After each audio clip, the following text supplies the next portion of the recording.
If you're like me, and you like stories about crazy dates and things, then you probably want to stick around for this next story.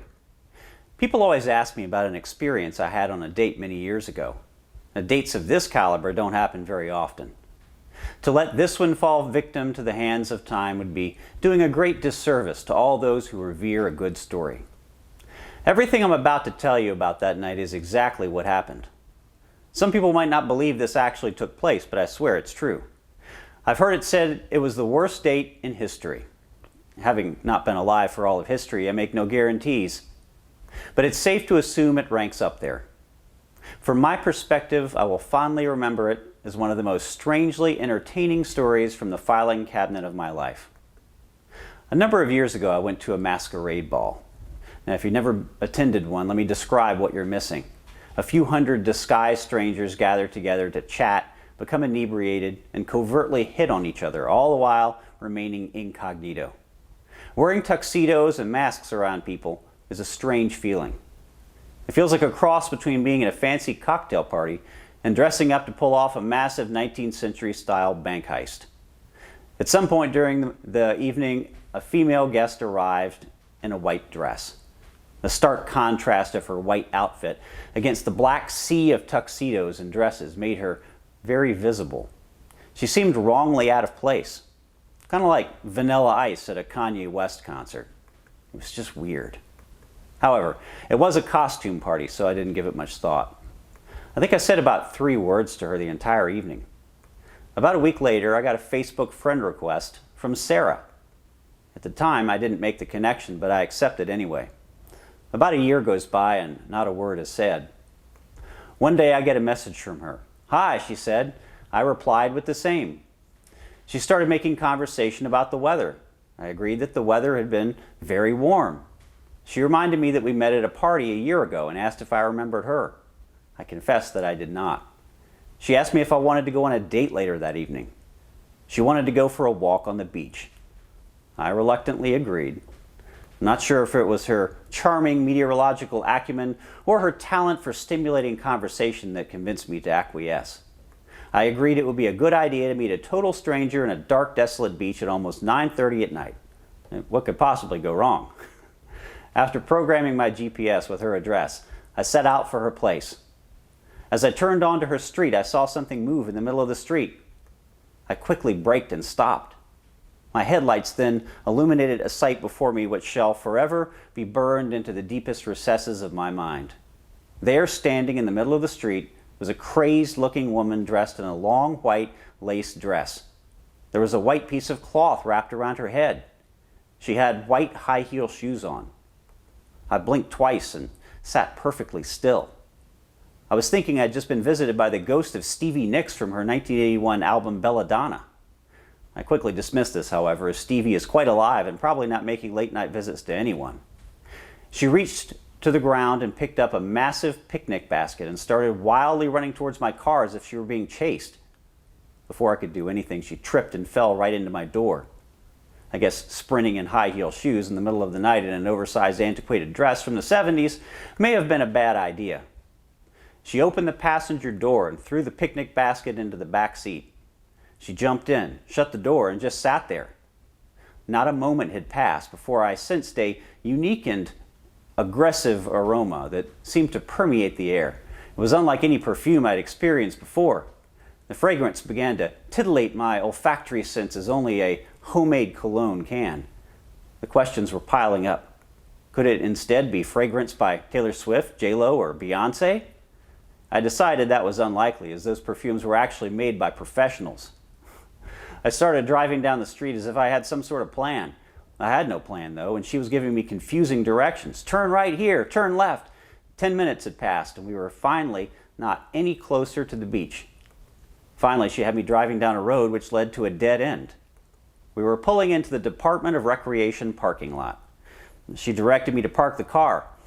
I stopped the car, and we were sitting in an almost completely dark, desolate parking lot.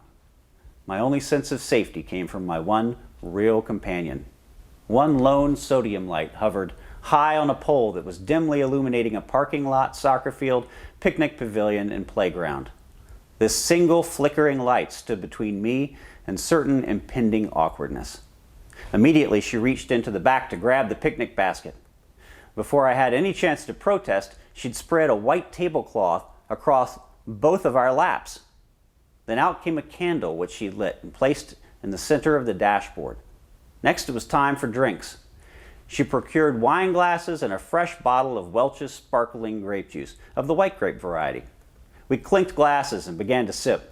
I don't often drink alcohol, but at this point I was wishing for something maybe a little heavier. Perhaps some straight vodka would be enough to take the edge off the forthcoming weirdness. We began to chat about life. She told me about her desire to teach in Southern Europe. She showed me pictures of her closet of white clothes. Apparently she only wears white and finds it unacceptable to wear anything of a different color.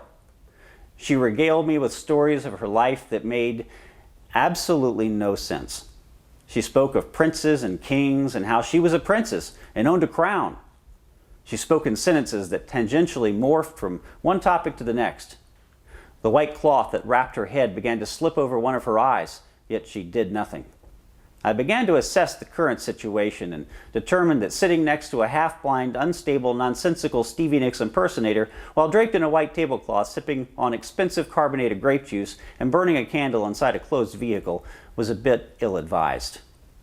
I suggested that we leave the car. She was excited about this and immediately packed all of the things in the basket. Suddenly, she makes a run for the picnic pavilion. My guardian angel parking lot light began to flicker with an even greater sense of urgency. As I arrived at the pavilion, I realized we were in almost complete darkness. She was not deterred by this and began to spread the tablecloth across the picnic table.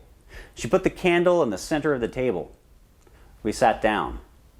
After a few moments of awkward silence, she reached into the huge picnic basket and procured a giant silver platter.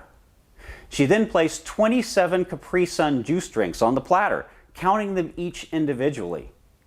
She explained that 27 was her magic number and proceeded to offer me one. Although it is quite flattering to be offered juice bags from a silver platter, I declined. I explained that if we both had one to drink, then she would only have 25 left, and any magic contained within them would then disappear. She seemed unmoved as she stabbed the straw into the side of the bag. There were only sounds of slurping to break the dreadful silence. After a few moments, she once again reached into the basket. She started scooping something onto the table.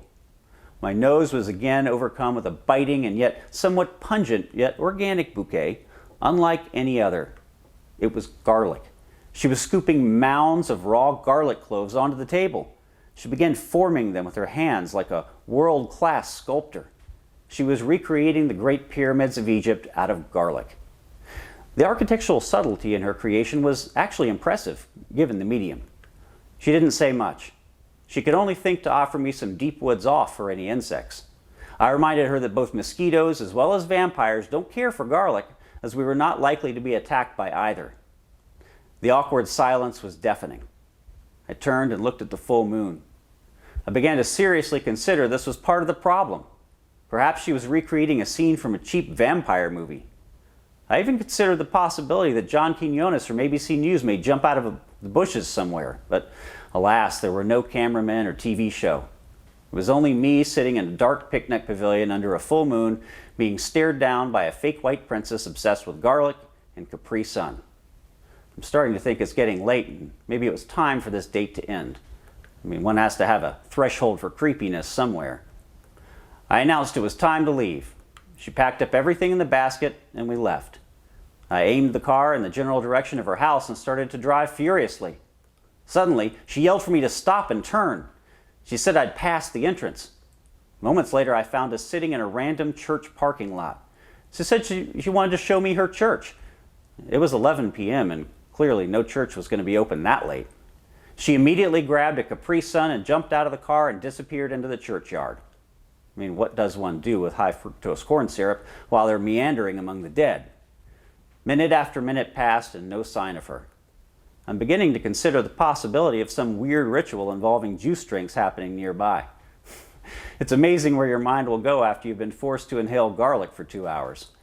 After 25 minutes, she returned to the car and announced that the church was indeed closed for business at 11:25 p.m. Big surprise.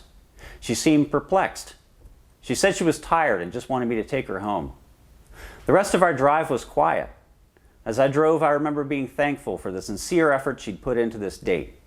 Her variety and modern fashion sense was impressive. Her stories were eccentrically quirky. Her taste in carbonated beverages and bagged fruit juice was impeccable. We arrived at her home. She got out of the car, took her basket, and left. I started to drive away and watched in the rearview mirror as she quietly walked into her home and closed the door on a night I will never forget. There you have it. Please let me know your bad date stories. Please share the video and be sure to click subscribe.